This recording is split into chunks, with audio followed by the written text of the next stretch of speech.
Let me welcome everybody who's taken time out of their busy schedule to come to our meeting tonight. We're hoping we can give you some very important information. Given the times and some of the tragedies that have been in the news recently, there was clearly a need for our parents to be aware of some of the things that we have in place for the safety of our students and staff members at our campuses. In the safety and security department and things under that realm, I say sometimes that we sort of operate behind the curtain, in the shadows, and so people are not often familiar with some of the things we do have in place. So when they see a tragedy in the news, the assumption is we've got to do something because nothing's being done. Certainly we are reviewing our security practices and our measures that we have in place, but I think you'll find tonight that we have a lot of things in place, and we want to reassure you that we operate our schools as safely as possible. So tonight, let me welcome you again. My name is Joseph Parks. I'm the Executive Director of Safety and Security Services for Plano ISD. I've been with the district since 2010 as the Security Director. I'm also pleased to say that several of my team are here. Charlotte Gabriel, who is in the back, she's the security specialist for the Southwest cluster of schools, which will include the Wildcat Nation, to which you belong, or assume most of you belong. I have my security coordinator, Sean Fulliger, for District East in the back, as well as Mike Scott, who's the security coordinator for District West. And lastly, Shannon Patterson, who's our administrative manager, who often runs the show around here. I'm also pleased to introduce several members of the Plano Police Department who are joining us tonight. First is Sergeant A.D. Paul. Sergeant Paul is the supervisor over the School Resource Officer Unit, and he is also the coordinator for Plano PD's Crisis Intervention Team. We have Lieutenant Sandy Tomio, who is the manager over the School Resource Officer Program. She's also assigned to the Chief's office and is a former Criminal Investigative Services supervisor. And last but not least is Lieutenant Micah Lunt. Lieutenant Lunt is the manager over Homeland Security for Plano PD, and he's also the training coordinator for the department. While we're here, again, we want to inform our parents and staff members, as it is, of some of the safety and security features that we have in place at our campuses, as well as projects we're currently working on and other things that we're evaluating now. And we want to reassure and ensure that the community knows that we're always looking towards safety and security, how we can improve, and keeping an eye on things like that. It's not just after a tragedy that's in the news that we jump to action. And lastly, we'd like to hear from you. If you have a question or a comment, we have question and comment cards around the back of the room. There were some when you came in. If you will fill those out and drop them in one of the red buckets towards the end of the presentation, we've reserved some time to answer questions. So if you would do that. Okay. So tonight we're going to talk about what we have in place now, some things we're working on in the future, and projects that are currently underway.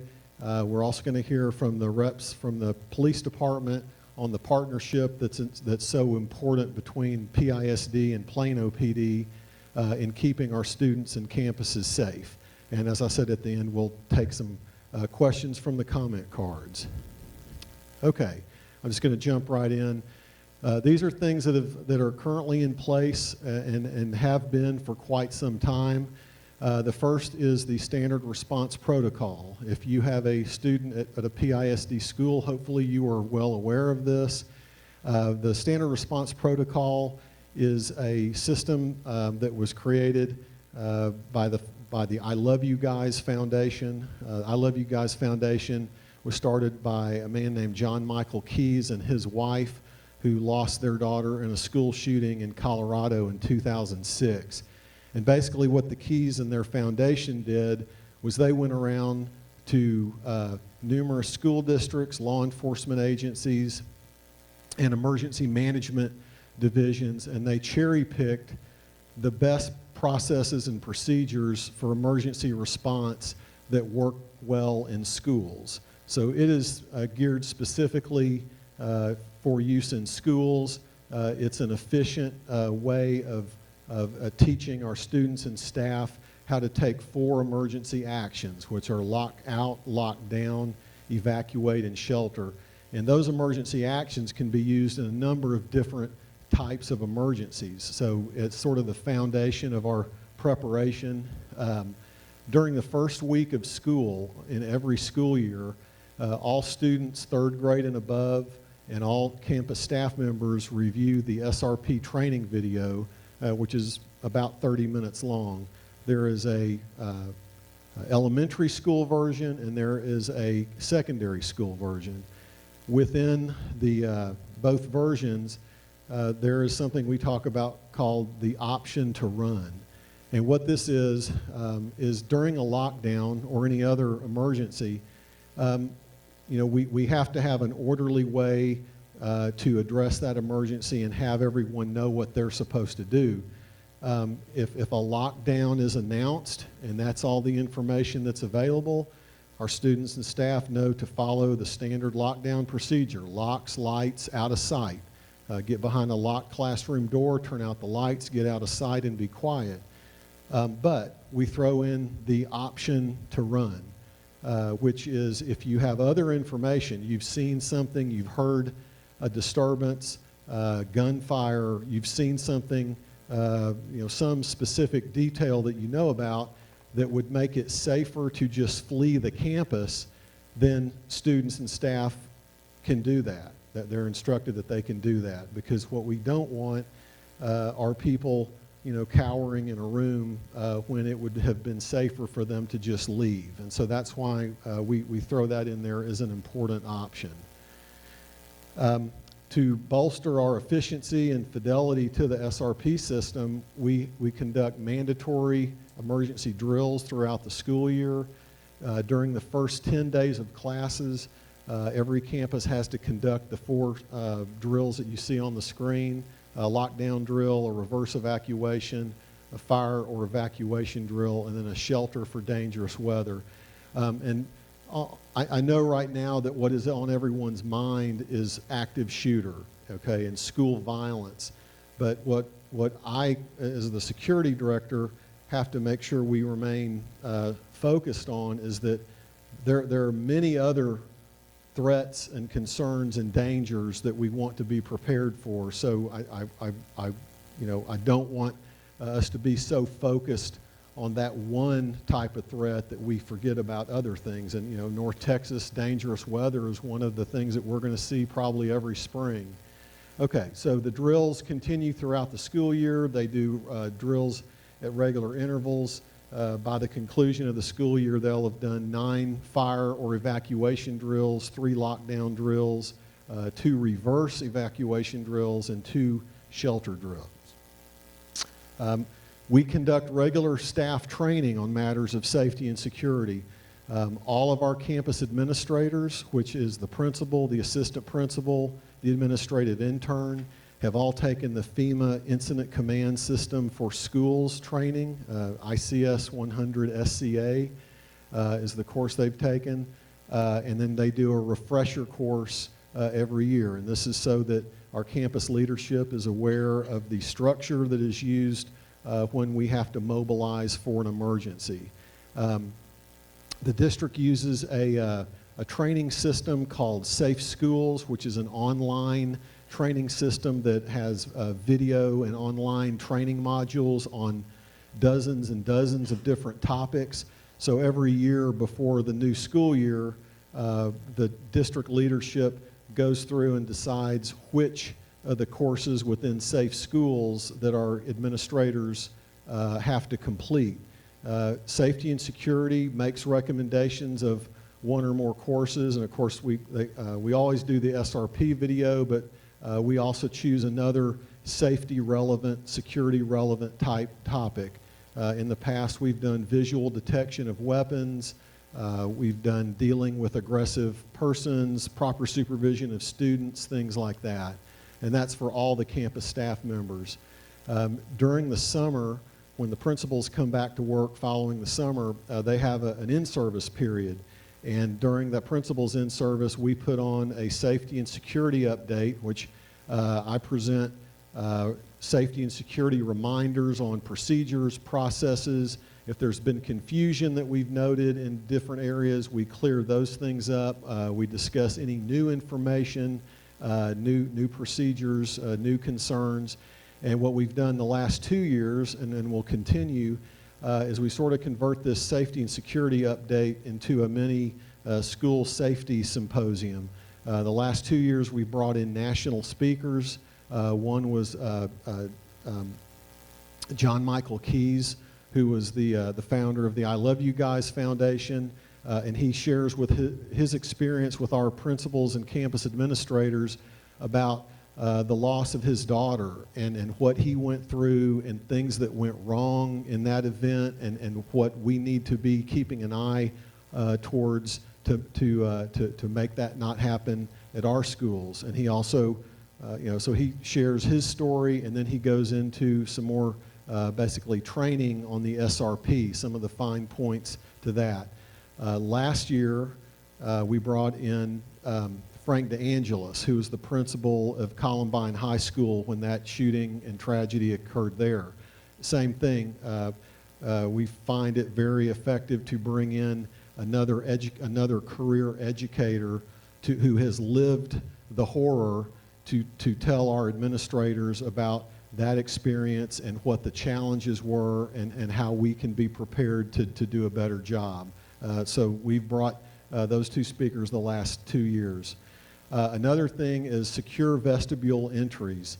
About 5 years ago, a number of campus renovations were done to renovate the entryways of schools so that a visitor had to be buzzed in an exterior door, and then there was a physical barrier that forced them to go into the school office and then out a different door before the visitor could get into the secure areas of the school.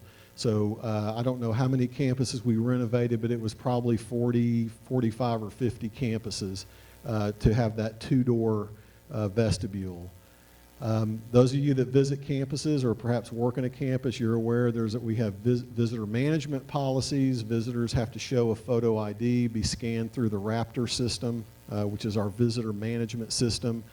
Raptor checks the visitor for sex offender status and prints out a ID badge, visitor label, which has to be worn on campus.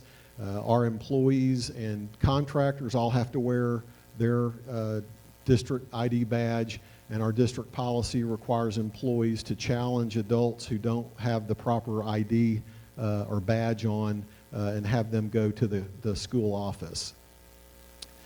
Last year, we published a completely new set of emergency procedures, the Campus Administrator's Emergency Procedure Guide, and this is basically a procedure guide that addresses specific types of emergencies.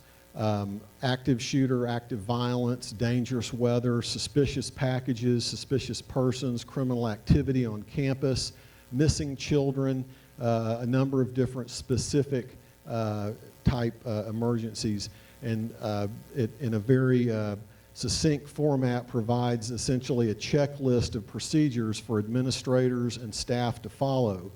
So every campus has a copy of that in hard form, but perhaps more important is that we had an app created that has all this information in digital form. So every employee, we have 7,000 employees and about 1,800 substitute teachers, all have access to download this on their phone, so they have this emergency information available at all times. Now, obviously, the idea is that people review this before an emergency, but by having it in electronic form, it allows our staff and substitutes to have this information at hand at any time.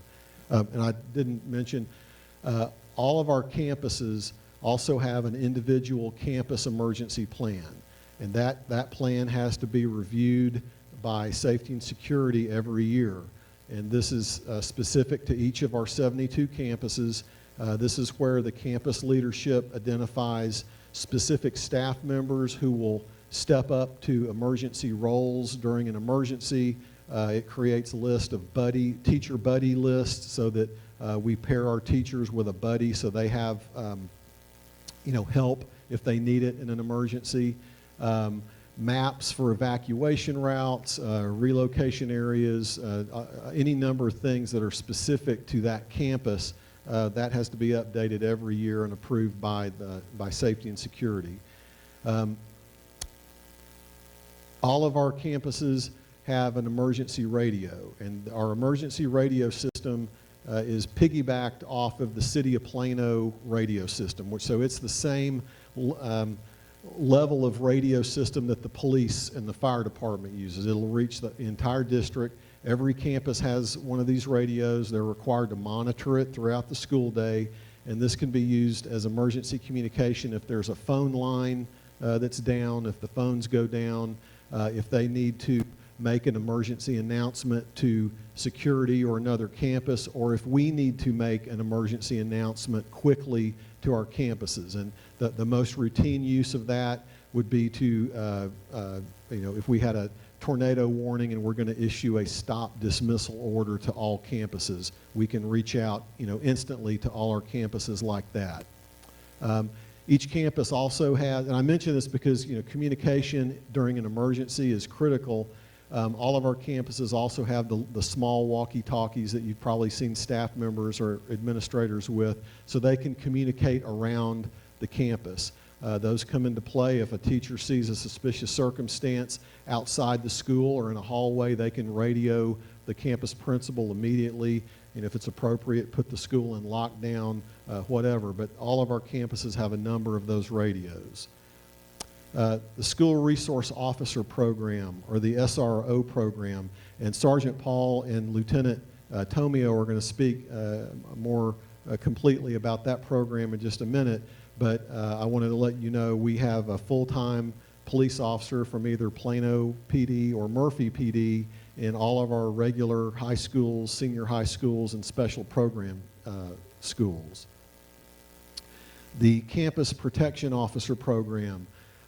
This is a program we started for the 2013 school year. We hire off-duty police officers from numerous different agencies who work for us on a contract basis. They patrol our elementary and middle schools throughout the school day. They do vehicle patrols. They do walkthroughs of the campuses. So they're available for the high visibility patrol as well as being unencumbered so that they could respond in a life-threatening emergency to supplement on-duty local law enforcement officers. And one thing about this program, these officers, it's not a police department. These officers are not, making traffic stops and writing tickets and writing reports and answering calls for service. They are unencumbered to do nothing but patrol the elementary and middle school campuses and respond in an emergency. We also can use these officers on a moment's notice if we need to deploy extra security at a campus for one reason or the other. We have a number of these officers on duty all the time, so they're available to us on a moment's notice. And I will repeat, this is not a Plano ISD police department. It's not a full functioning law enforcement agency. These are contract officers where the primary focus is on security versus law enforcement responding to calls for service, things like that. All of our campuses have specific staff members who have been designated as their first responders, and these first responders work with the school nurse to undergo first aid training. The school nurse has received specific training on trauma-related care and has special equipment on hand for that. So these first responders, and there's, depending on the size of the campus, there's usually at least 4, but in our larger campuses there'll be more. They're available by radio to respond to emergencies on the campus. Safety and Security Services. This is the department that I work under. We have a number of assets that we make available to our campuses. Every campus is served by a safety and security specialist who can consult on matters of emergency preparedness, anything related to safety and security, and assisting with urgent incidents. Now, our staff are not law enforcement officers, but what they focus on is more on the preventative side, looking for vulnerabilities, assisting the campuses with questions that involve a safety or security issue, any number of things. We also have an in-house narcotics detection canine and handler, as well as a explosives detection canine and handler, which is actually Charlotte Gabriel, who's one of our security specialists. We maintain a very close relationship with law enforcement. Now, this may not seem like a thing. It's intangible, but I will tell you that this is probably one of the most important safety and security features we have. There is not probably a lieutenant or captain or above of any police department that serves PISD that doesn't have my cell phone number. I have their cell phone number. We maintain contact with the various divisions. All of the representatives from Plano PD you're going to hear from tonight. We communicate very routinely and discuss things that may affect, the safety and security of our campuses. We have given hundreds of police officers from multiple agencies an all-access ID card so that when that officer is performing their regular duties, should they have a call at a PISD campus, they can gain access quickly. One thing that we have noted is we've gotten really good at locking campuses down. We can do it fast and tight pretty quickly, but the flip side of that is once the cavalry gets there and the officers arrive, they need to be able to get inside the campus quickly. Now, if it's a known dire emergency, officers are going to force entry and not look back. But in these other circumstances, we want them to be able to get in as quickly as possible. So we have given hundreds and hundreds of key cards out to the various law enforcement officers in the surrounding agencies that serve the district. And we've also made an emergency door key access code available to the different police department communication center. So if an officer who doesn't have a key card goes out on a call and needs to enter the building in an emergency, they can get that code from their dispatcher and get in the school. Okay, that is sort of the high points of the things we currently have in place. I'm going to speak a little bit about things that are currently in progress, projects that have been in the works for some many months, some longer, but they're coming to fruition. Probably one of the biggest is security enhancements at our senior high schools. This project was originated out of a bond package in 2016, I believe. Anyway, about a year and we've been working on it for at least the last year and a half. But what this will do is we're going to have an emergency PA and intercom system installed in the 3 senior high schools, as well as adding access controls to the exterior doors on all the buildings. These 2 systems will be integrated so that one of the features of the emergency PA system is the system will have pre-recorded emergency announcements, for example, to lock down, to lock out, evacuate, etc. And it'll have the precision language that we insist on when we use SRP. And the intercom system will be integrated with the access control system such that an administrator can push a button. It'll make the PA play the emergency announcement over the overhead speakers, and then it will automatically lock doors or unlock doors depending on how we set it to function. There there's one term I'd like you to remember that I'm going to bring up a few slides down the road, and that is a straggler door. The access control system, the concept we're using is that all of the doors on all of the buildings will be locked, but during passing periods they'll be on a timer, and a certain number of doors will unlock during passing periods, and then they'll lock back. The thing about that's been a challenge for so long at the senior highs is these are multi-building campuses, and we have to be able to have kids and staff members and the people that work at the campuses and have business there be able to go from one building to the other.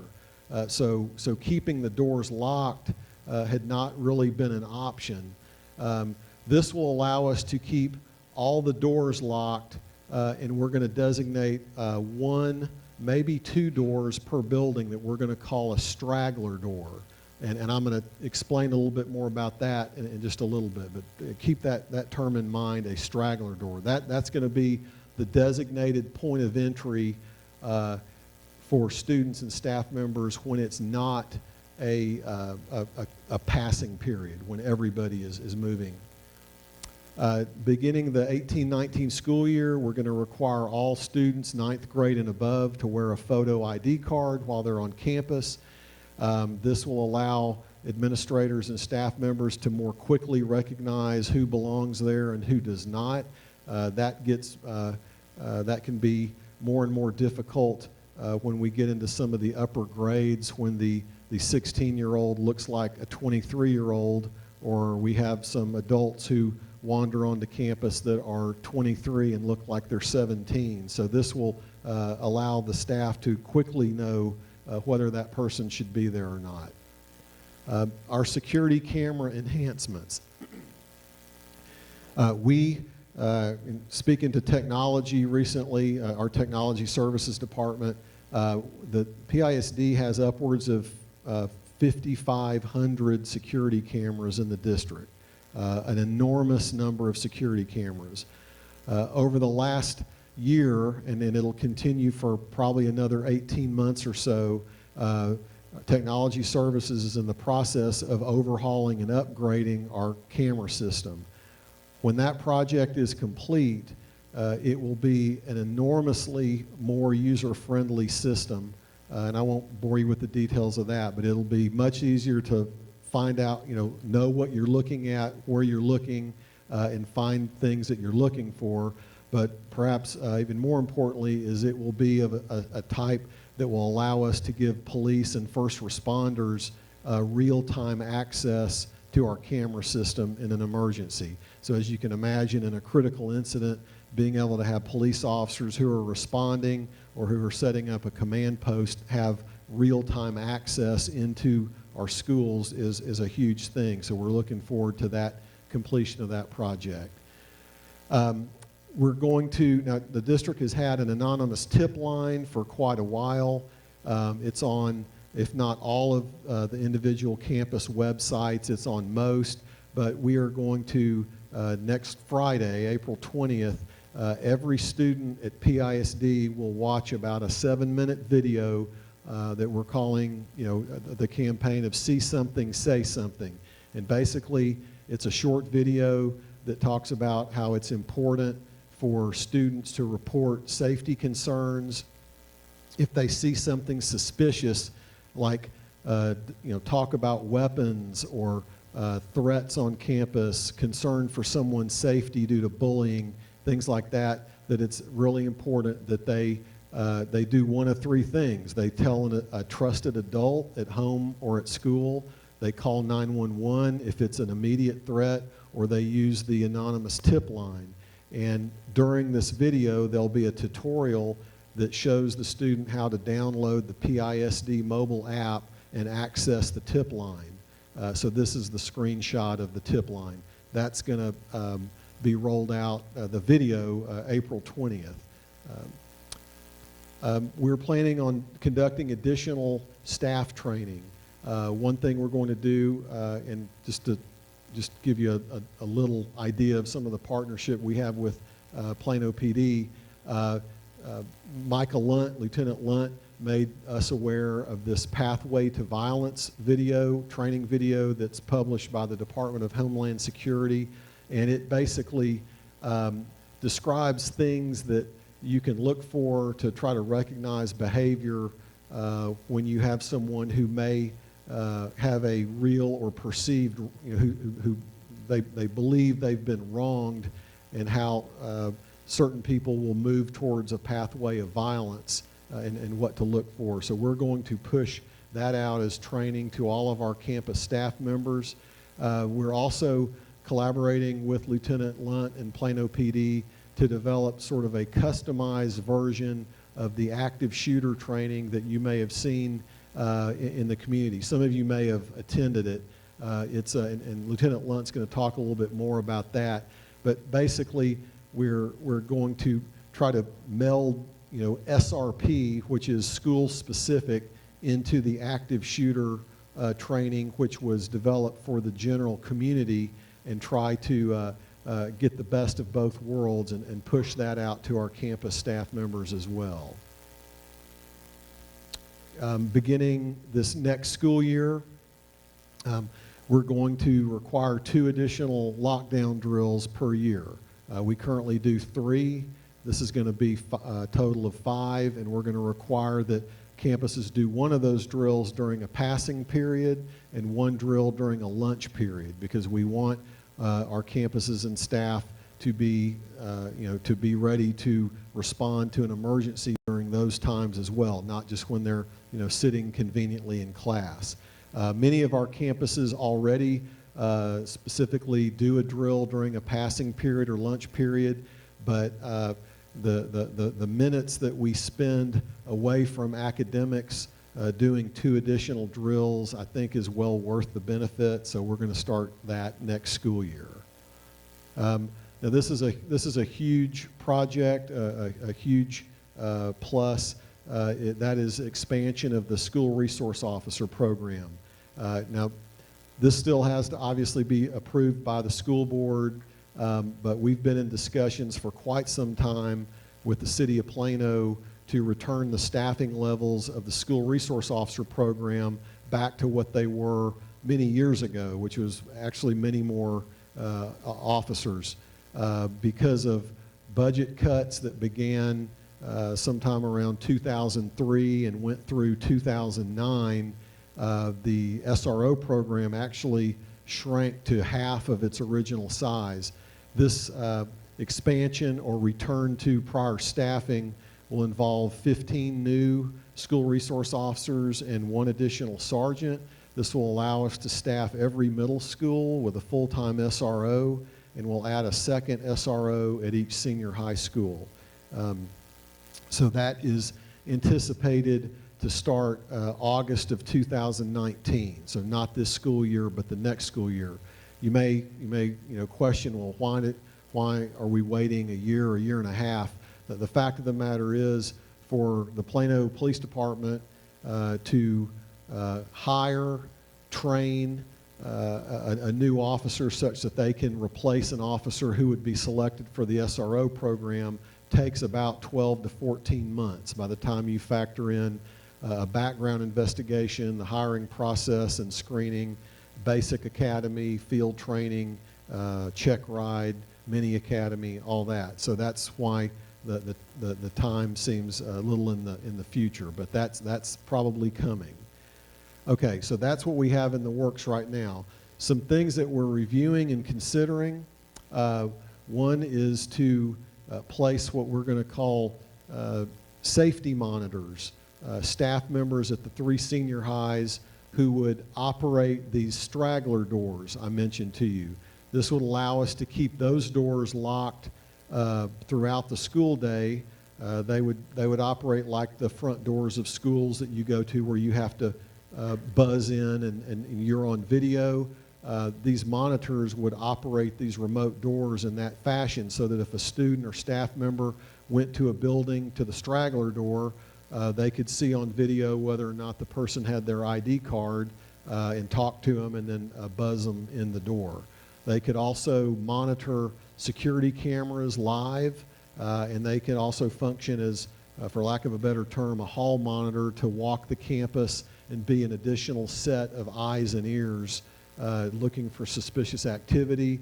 They would have radio and phone communication with the school resource officers and the campus administrators, so that if they saw something that was suspicious or concerning, they could get an administrator or an SRO to that area.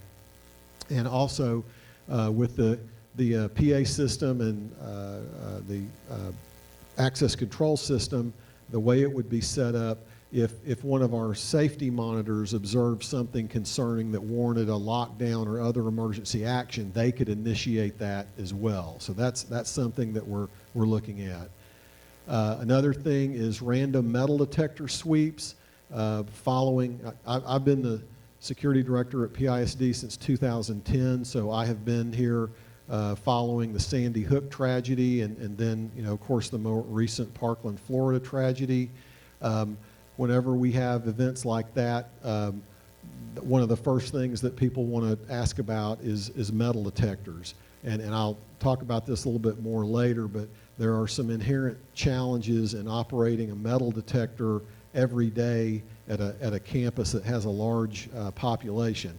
Nevertheless, what we're looking at is revising our district's policy to allow random, suspicionless metal detector sweeps. And basically, this would allow a campus administrator or security personnel to identify in some random fashion an area of a school, a door, a particular building, a particular hallway, and announce that we're going to do a metal detector sweep of that area, and any student in that designated area at that time would be screened with metal detectors. And when we're talking about metal detectors, in that context, we're probably talking about wands, metal detector wands.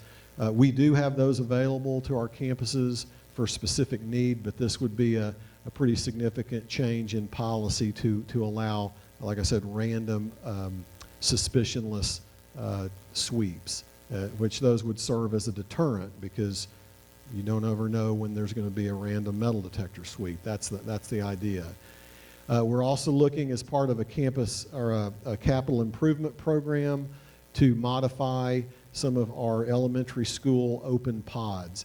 If you have kids in the elementary schools, you know most of the buildings were designed in an open pod concept, so that you have a main hallway, then you have some double doors that go into a grade level area that has 4 to 6 classrooms, and perhaps only one of those classroom areas has an actual locking door. They were designed to be open, to provide flexibility when they were designed.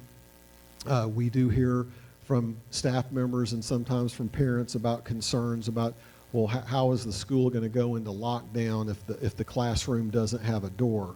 Well, the short answer currently is that the double doors that lead off to the pod, we call them the pod doors, those are significant, heavy doors, and those are what are locked to segregate that pod from the rest of the school. What we are going to do as part of this capital improvement program is look into ensuring that every pod has at least 1 or 2 classrooms with locking doors, with the idea that if a lockdown was needed and it would be appropriate under the circumstances, that we could have students from multiple classrooms congregate in one classroom.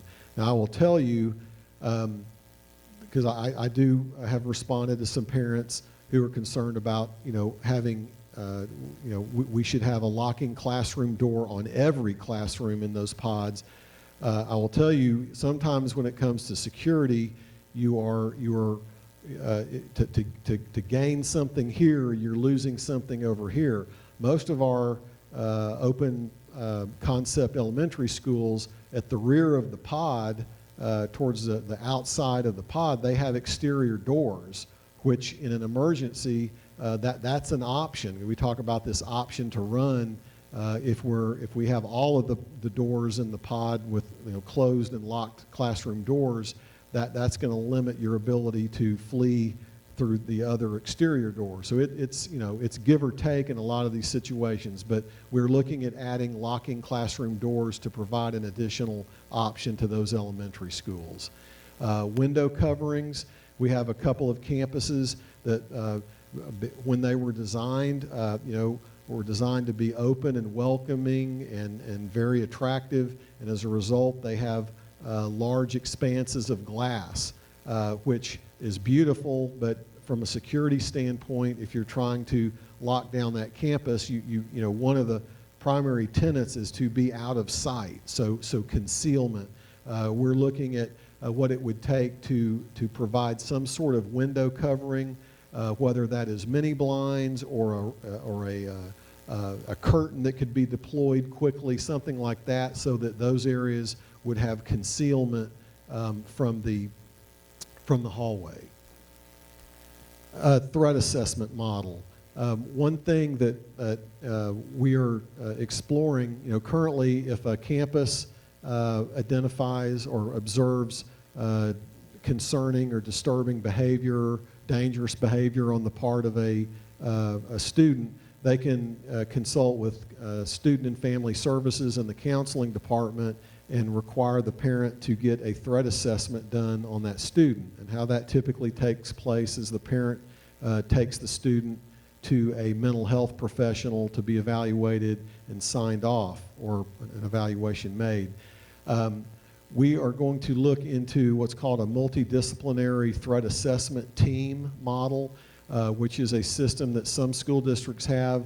We're bringing in a speaker actually this summer from a school district in Oregon to present on this topic, and basically the threat assessment team is comprised of educators, mental health professionals, could be medical personnel, law enforcement, social services, and there's criteria that is developed to sort of classify, if you will, whether a student is truly a red flag significant threat or a yellow flag, we need to work with the student on his choices type situation. And then you have all of the involved parties who are available to make recommendations and lend their expertise in addressing whatever the issue is with that student. So that's one thing we're looking at. Okay, that is the PISD portion, if you will, of the presentation. I'm going to turn it over to Sergeant A.D. Paul, again, who is the SRO Sergeant or Supervisor for the City of Plano, and he's got some good information for you as well. Thank you, sir.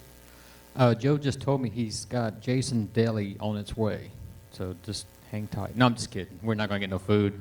We're not getting any food. Thank you for coming tonight. I love it when the parents and staff show up at one of these sort of events, because we need you in this whole system to kind of make it work, because you're probably one of the most important pieces in our program. I'm going to talk about the School Resource Officer Program, and really in the context of school safety while we're here tonight. And we're not going to get into everything that we do, but everything that we do towards school safety we're going to discuss a little bit. But again, the relationship piece is probably the most important thing. If you trust the officer at your campus, and you've discovered, and we encourage all of our parents to be helicopter parents, if you discover on something on your child's social media, conversations with friends, writings, drawings, anything that makes you suspicious, we want you to trust and feel comfortable that you can come to that SRO on campus and discuss this matter, and know that that SRO has the same philosophy to get your child to graduation, to get your child to have a successful time at our campus, to keep him and her in extracurricular activities, to help them realize higher education, military, vocation, whatever their dreams are, that's ours. And so if you trust that you can share with us something like that, knowing that our primary purpose is to get that student some help, then you're more likely to come to us. So we work hard at trying to garner those relationships. I Our guys are some of the most trained officers in our department. We receive some of the best training around the nation as far as NASRO, as the National Alliance on School Resource Officers. They study all these incidents around the country in detail, then they bring experts in to kind of teach our guys yearly what's going on and what the best practices that we bring back here to Plano ISD. And let me say something about our relationship with Plano ISD. Your campus and all the senior high campuses and all the feeder schools and the high schools that we're in are very, they treat us just like a team member. It's not this us and them kind of thing. They treat us like part of the staff. They welcome us to train with them, and so we have joint trainings often. We do every year conduct active shooter training individual from the rest of the police department. Our SROs are a little different because they're just a lone officer right now. At the senior highs, we only have one. In the future, we're going to have two. But their training is a little different than the rest of the police department. The rest of the police department, we train as sort of a team because Joe mentioned the cavalry. And literally in Plano, if we put in a 911 call at this location, we could probably have about 16 officers here in a matter of minutes. But that SRO is on his own in that campus. So we do, every year, we do active shooter training for that SRO. And just to kind of give you a real quick glance at the training, we've been doing active shooter training for over a decade now. We've gotten very good at responding to those active shooter events. What we started doing recently is we call it stop the dying. So you've heard of the officers are going to enter the school and go towards the threat. But now we're training on actually assisting those students who have been injured in those crisis situations and getting them medical attention as quickly as possible. We've also gone into more training. I'm going to talk about crisis intervention teams here in a minute. But all of our officers are Texas mental health peace officers. They have to go through a certification course to get that title. And basically what that means is they're trained to recognize mental illness and intellectual delays, and then how to communicate, de-escalate, and bring resources to that population when they need it. Traditional, I'm not going to spend a lot of time on this, but traditionally, you know that the SRO is there to investigate crimes that happen on campus. But it's all related to school security. So if we learn about, if we're doing an investigation on campus, and during the course of that investigation we find a threat to the campus, then we immediately bring in safety and security staff and everyone else on board that investigation. We also work closely with our counselors. I told you that our SROs are all mental health peace officers. So anytime a student, if they come to us first and they voice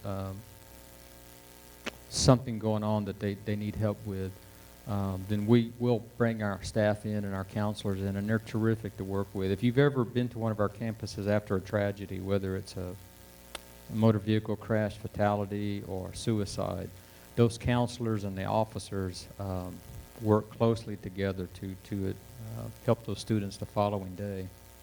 And so we have a great relationship with those guys. Joe talked about that last slide, sort of this assessment team. We're sort of doing that now with our crisis intervention teams model that we developed here at Plano.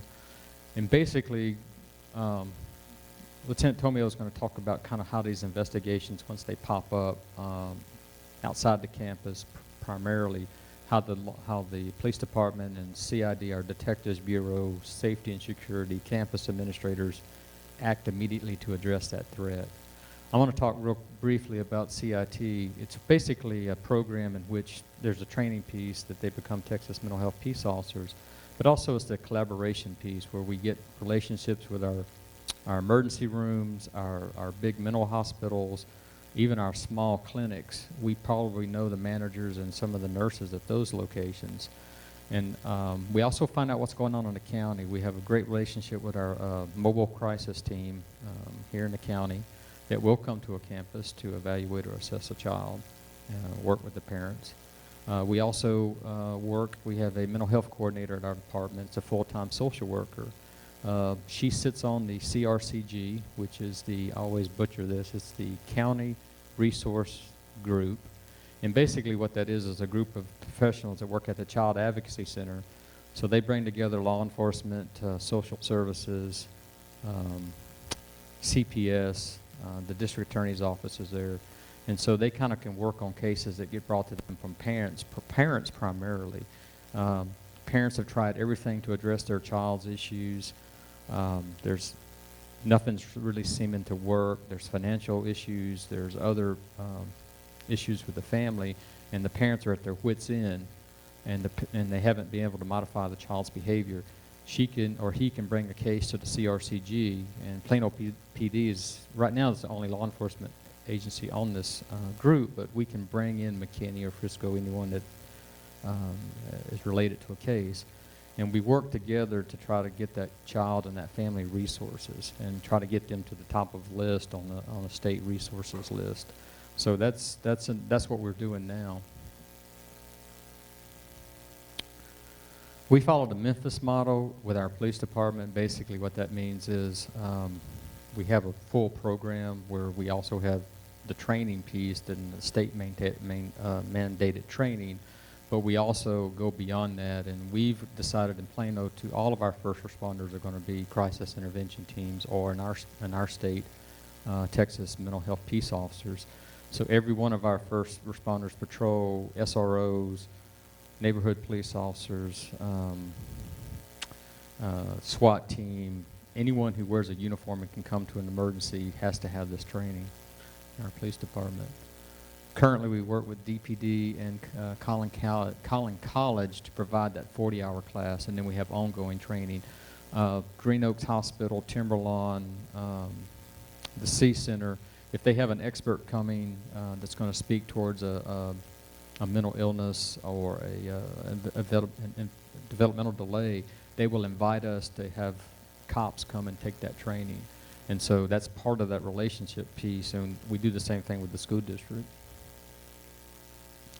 I'm going to let Lieutenant Tomio talk about the next two slides. These are about the immediate threats, and what I like about this system is when typically with the SRO, and it's a delayed situation where there's something concerning that's popped up, we're already working on it, and we want to work it with you. In Texas, peace officers are the only one that can take someone involuntarily to the hospital, except one group, and that's parents and guardians. Parents and guardians actually have the same authority as police officers in taking their child to get the services. And when I teach parents, what I try to do is try to say, if if your child had 107 fever, and you said, honey, we got to go to the doctor, and she said, no, I don't want to go, you have the authority to take your child with that 107 fever to the emergency room.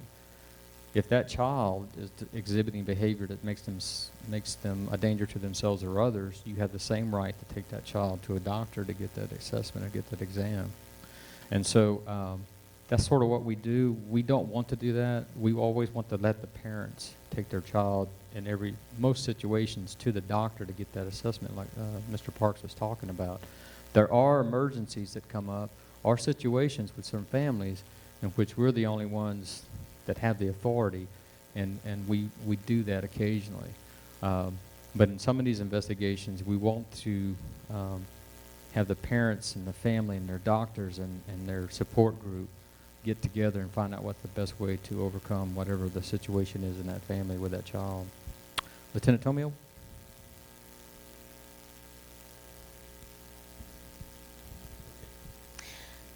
I do. Yes, that's right.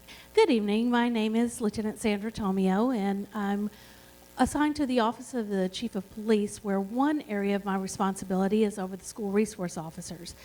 During my 29 years with Plano, I've spent several years in the investigative division, so I'm going to touch on that a little bit tonight too, as it relates to the threats that we receive and how detectives respond and what happens after that. For just the few minutes that I have to talk to you, I've boiled this down to 3 general categories of threats that come in, threats of violence, and how we respond. So the first one that I want to talk about is something that might be a general threat of violence with some specifics. And a good example of that is when we get wind of a possible fight after school. And sometimes that happens a lot when it gets close to the end of the year, or it is around the time of break for Christmas or something like that. And so even though that might not sound like that's very serious, but it can be if there's a large group that is going to fight, or if there's any kind of other general threat. So what we do with that is when it comes through the SRO, it's reported to Sergeant Paul, and I will then have a large contingency of uniformed officers working with Plano Safety and Security, PISD Safety and Security, to respond to the area. And so we'll have any patrol officers who are working that area, their supervisors, our neighborhood police officers, traffic unit, any officer who's in uniform and in a squad car who could respond to an area that, or to a school where we're worried about some kind of general problem that's going to go on. And we've had a lot of success last year with shutting down problems like that. Another category, I call it, is something that comes in like during the day when the school resource officer is working. It might come through a school official or the SRO. It could be a threat of violence against a person, another student, or a school official, or just a general threat of some type of violence. And we will, again, have Sergeant Paul respond.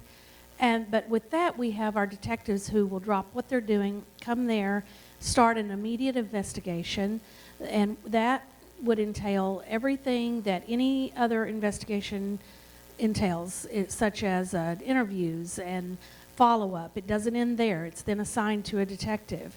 So they follow all leads to logical conclusions. They will get records, anything that they need to try to get to the bottom of any kind of threats. So we take that very seriously. And, even though it might be a juvenile who is the suspect, we don't let that be a factor. It is still investigated to its conclusion. Another type of situation that I call the after hours report, and this is something that you may be surprised to hear, that when everyone's gone home, the SRO, all school officials, and you have people that are at home, students and or parents who have come to some knowledge of a threat. It may be very general or specific. And so they then want to report that information. So then, of course, they don't have, the resources of the SRO or school officials. So they call 911, and naturally they get one of our patrol officers. So here is where you probably don't know this, that again, we have an immediate response to those calls. We've reinforced over and over with our patrol officers and the supervisors that we do not want that to be put on the back burner. It's not something that's going to be followed up the next day. It is something that we get on immediately, and that means even in the middle of the night, that we will wake up Sergeant Paul, Mr. Parks. We all start to work together to identify where this came from, and then even go to the suspect's house so that we can contact them, and that means 2 or 3 o'clock in the morning, because we're not going to let that wait until the next day. So we, take this very seriously for these investigations. It's something that, we do not take it lightly. After the Parkland, Florida shooting, we had quite a few threats. That was a national trend, but it didn't matter. Each and every one of those were responded to and assigned to a detective and investigated, and even charges were filed on some. For all of police work and or investigations, there's a lot of complexities that I can't go into tonight because, I couldn't possibly cover all scenarios. But what I do hope that you will come away tonight remembering from my part of this is that we take the security and safety of your children very seriously. And that is not only on a professional level, because it's our responsibility, but personally as well, because we all have loved ones who are in schools that are either students or teachers, so we completely get it with your fears and concerns. But we demonstrate our seriousness and commitment to keeping your children safe by our immediate response to any information that we come by. And the other part that I hope that you remember is that when you see an SRO, I hope that you have heard that it's not just a one-person show. It is a whole team that is behind that person that is working. And we don't just talk about partnership with PISD Safety and Security. We really mean that, and we are always working together. So whenever something happens, and all that SRO has to do is just let us know, and we're right there to support and try to get to the bottom of any kind of problems. So that is very, very brief, but I know you all want to get to your questions, so I want to turn it over now for a couple minutes from Lieutenant Michael Lunt. Thank you, ma'am. Good evening, folks. My name is Michael Lunt. I'm the Homeland Security Lieutenant. I'm also overall training at the police department for all sworn and civilian folks. We've got about a 600-person department, 400 or so sworn, 200 or so civilian, and myself and the wonderful folks that I work with out in the training unit are responsible for all their training. Homeland Security, as you may or may not have heard, really starts at the hometown level, and there's 4 pillars to that. Connect is number 1. You've heard everybody that's stood up here talk about relationships. We have great relationships with PISD. We are very well connected with them. Then we plan. And part of the planning aspect of Homeland or Hometown Security with PISD is they provide us with a lot of resources. And so when we have an emergency at a PISD facility, a lot of our officers already have familiarity with those facilities because they've been inside. That's one of the things that we encourage our patrol officers to do, is to go inside, stop by the schools, and become familiar with the layout of the campus so that if something does happen there, they're able to respond and they know how to get to critical areas as quickly as possible. We have emergency contacts, and I'm not just talking about who to contact in the middle of the night in case of a pipe burst. I'm talking about who at that particular PISD facility has got access to the cameras that they can see on their phone and provide us intelligence while we're responding. Mr. Parks talked about programs to get that standardized, basically, where it's available to our officers real time. But right now we handle that through some other ways, and emergency contacts is one of those ways where we can do that. PISD is very gracious to provide us with facilities to train in. At the Plano Police Department and really in the city of Plano, we have our public safety departments comprise the police department, fire rescue, public safety communications, which is a fancy name for dispatch, and then our emergency management department. And every other year, we conduct full-scale active shooter exercises. So that's where we literally take over a facility. We have several actors go inside to include shooters. We have folks get simulated in terms of being gunshot victims. We respond, the fire department responds, our dispatchers train. It's a giant, large-scale activity that involves all of our personnel. And PISD has provided us with facilities to practice those things in, which also increases our familiarity with those campuses and just further shows support for the kind of relationships that we have. These full-scale active shooter exercises include every single police officer in the department. I mentioned earlier how big our department is. Our fire department is also very large. It also involves every single person that is one of our dispatchers. So that's a lot of personnel to get through those trainings. But we believe that that training is so important that the city actually budgets overtime to allow us to complete all of that training while still maintaining all of the normal services that we provide in the city. And it does provide us with a tremendous amount of benefits to include, we refine our tactics. We learned a few years ago that we could be better in terms of how the police and the fire department interact whenever we form what's called rescue task forces. When we go inside, it's still kind of a hot zone. We haven't entirely cleared the building yet, but we get inside with the fire department as quickly as possible and evacuate those that are critically injured. And we learned, actually 4 years ago, that we could do that part a little bit better. We practiced it the next year, and now we're going to try that again. So there are a lot of benefits to both us and PISD through that partnership and through that training opportunity. Mr. Parks also mentioned this customized training that we're working on to kind of combine the run, hide, fight, or civilian response to active shooter events training and the standard response protocol. Did any of you by chance go to any of our large community events for citizen response to active shooter events? Ah, fantastic, very good. A couple of you in the back did.